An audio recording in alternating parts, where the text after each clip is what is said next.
గర్వకుడను యాదగిరి వాసుడను ఎర్రవరాన్ని స్థిరనివాసము చేసుకొని ధోళ్ళగుట్ట శిఖరాన్ని అధిష్ఠించుకొని లోకాల తండ్రిగా వైకుంఠం నుంచి సాక్షాత్తు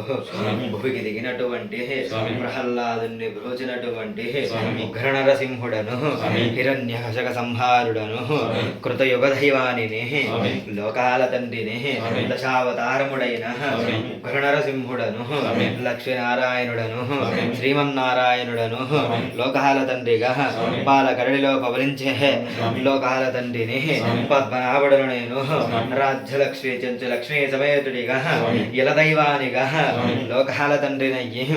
ఎర్రవరము గృహలోన ధోళ్ళగొట్ట శిఖర గృహలోన ఉద్భవించినటువంటి బంగారు తండ్రిగా నరసింహమూర్తిగా లక్ష్మీనారాయణుడిగా లోకాల తండ్రిగా అఖిలాండ కోటి బ్రహ్మాండ నాయకుడనయ్యి అఖిలాండ కోటి బ్రహ్మాండ నాయకి మహాలక్ష్మితో కొలువైనటువంటి ఉగ్ర నరసింహుడను దేవదేవుడను దేవదానవుడను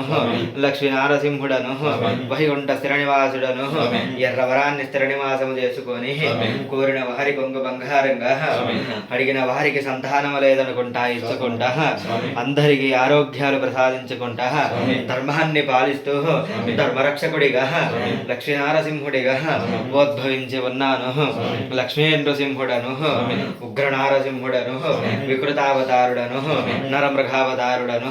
నరసింహుడను బండ సరికెల్ల బాలుడను గృహలోద్భవించే సింహావతారుడను స్తంభమందు ఉద్భవించిన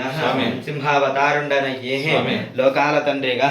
సర్వాంతర్యామి అని నాకు పేరుండెను.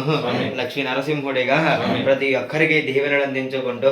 ప్రతి ఒక్కరిని కృపంగా చూసుకుంటూ రక్షించే బాధ్యత నాది. ఉగ్ర నారాయణుడను ప్రహ్లాదుని గృహభంగా ఉద్భవించిన వాడను లక్ష్మీ నరసింహుడను